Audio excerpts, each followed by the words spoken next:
Continuons sur le thème de la prière continuelle, au chapitre 8 du livre du Père Mata El-Maskine, toujours, l'expérience de Dieu dans la vie de prière. Déjà le titre, l'expérience de Dieu dans la vie de prière, faire l'expérience de Dieu. La leçon d'hier, justement, nous montrait que nous accédions à une haute connaissance de Dieu en son être même.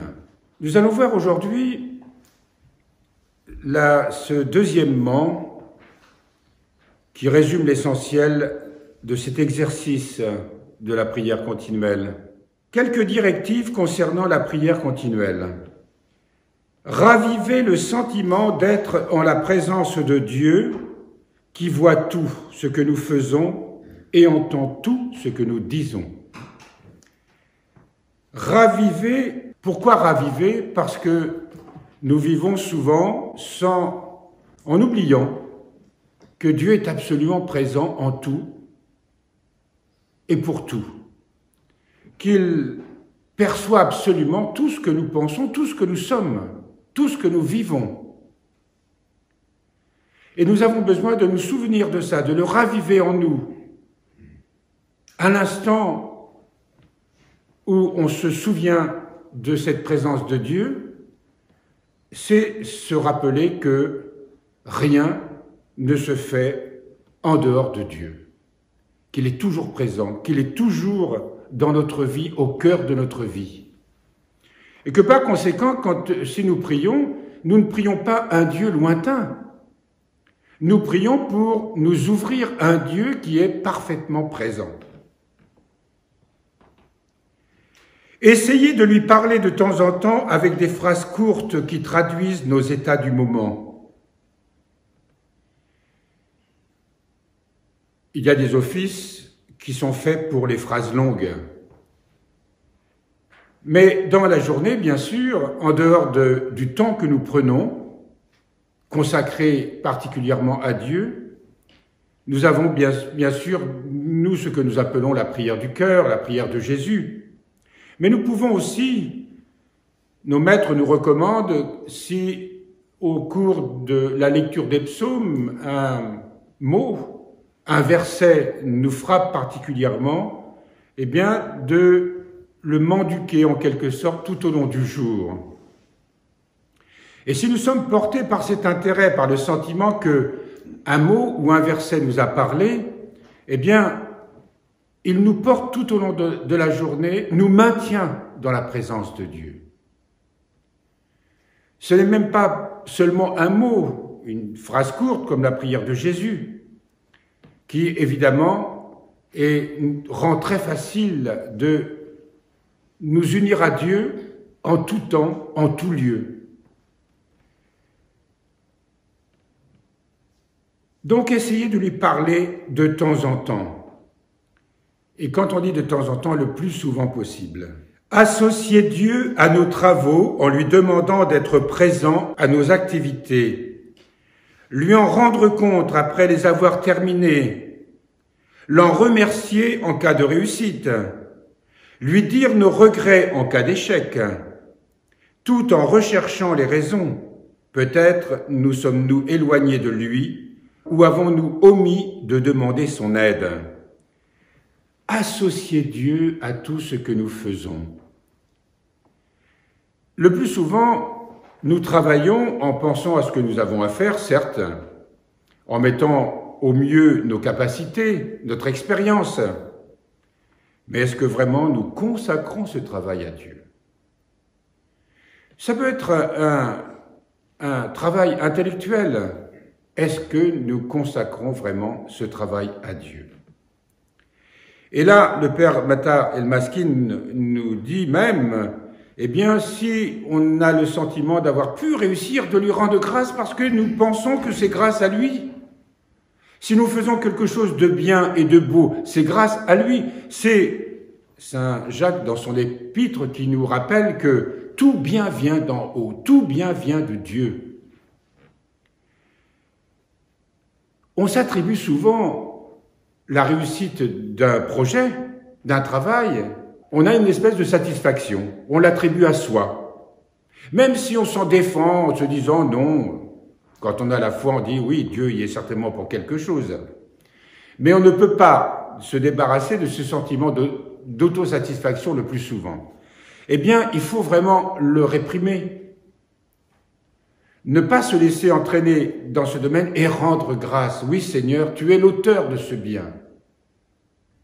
Merci de m'avoir donné la grâce d'être ton instrument. Et puis, en cas d'échec, si vraiment et ça arrive quand on est dispersé, si on s'énerve, eh bien, c'est vrai que certainement, nous nous sommes éloignés de lui et que nous avons travaillé uniquement avec nos propres forces, dans la toute-puissance habituelle.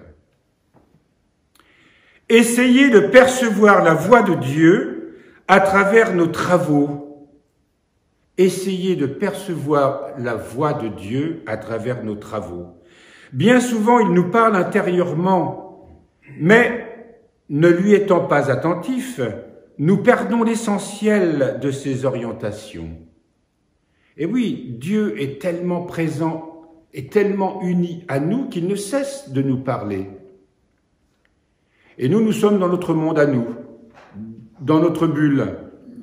Et à travers ce que nous faisons, à travers nos activités, Dieu nous parle. Dieu se fait présent, Dieu nous guide. Dieu essaye de nous éveiller à sa présence et de nous rendre aussi plus humbles dans tout ce que nous avons à faire. Parce que justement, il est là, il nous parle, il nous guide par l'Esprit Saint. Dans les moments critiques, quand nous recevons des nouvelles alarmantes ou quand nous sommes agressés, demandons-lui aussitôt conseil. Il est dans l'épreuve l'ami le plus cher et le conseiller le plus sûr. Nous en parlions hier et fréquemment. Vite, nous sommes déstabilisés dans l'épreuve. Vite, l'angoisse est là, vite, la peur est là, vite, la réaction est là, la colère. Et ce que nous avons à faire de plus urgent, ce n'est pas justement de nous laisser aller, mais c'est de s'intérioriser et d'appeler le Seigneur à l'aide pour retrouver le calme, pour retrouver la paix. Parce que si nous restons prisonniers de nos passions, alors les affaires ne vont pas s'arranger de sitôt. Et les choix que nous allons faire et les mots que nous allons choisir ne seront pas les bons. Et nous risquons d'aggraver une situation plutôt que de l'arranger. Ou alors, nous pouvons l'arranger, mais selon nos vues à nous, égoïstes, personnelles. Et ce serait bien étonnant que ce soit la volonté de Dieu. Faire en sorte que au cours de l'épreuve, et nous l'avons souvent étudié à travers nos méditations du matin, c'est justement grâce à l'épreuve, grâce aux difficultés que Dieu se révèle particulièrement à nous.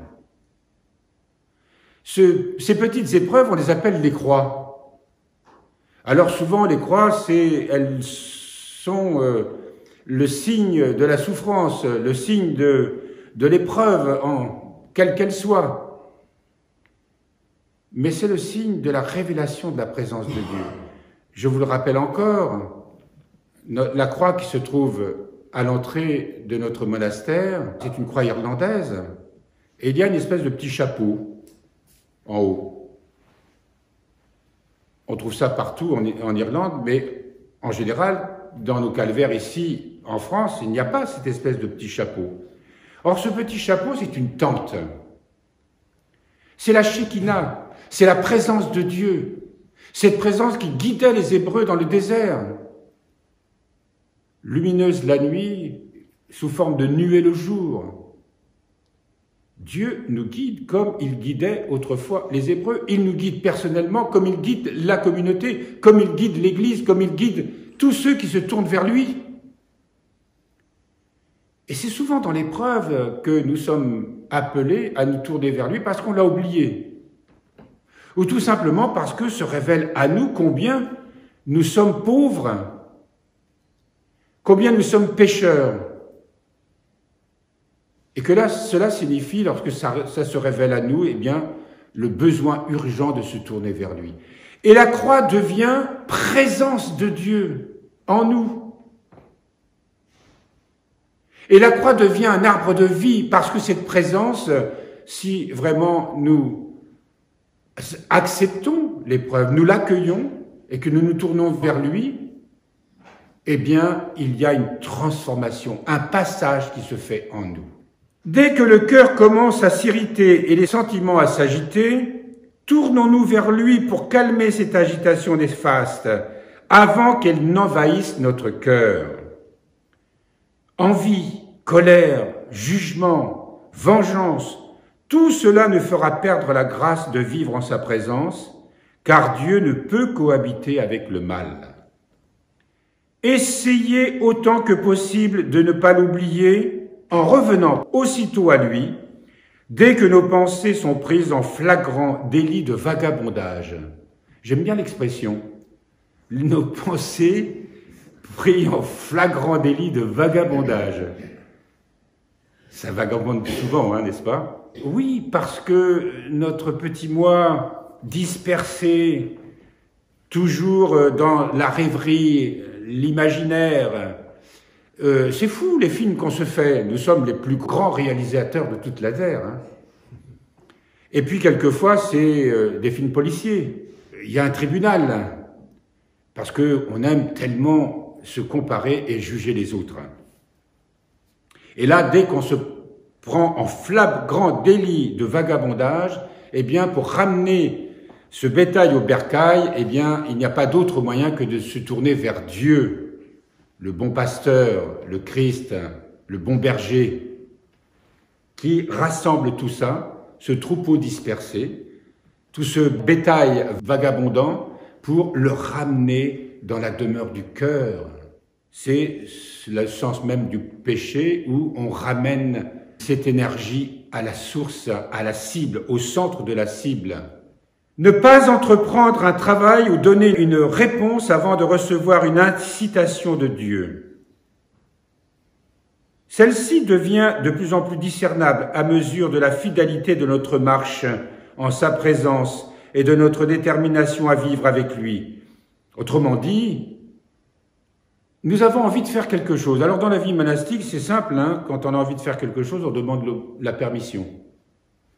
Ah, ça paraît infantile comme ça. Ah bon, il faut que tu demandes la permission pour parce que tu as une course à faire, parce que tu décides d'aller au jardin plutôt que d'aller à l'atelier, si le travail n'a pas été partagé avant.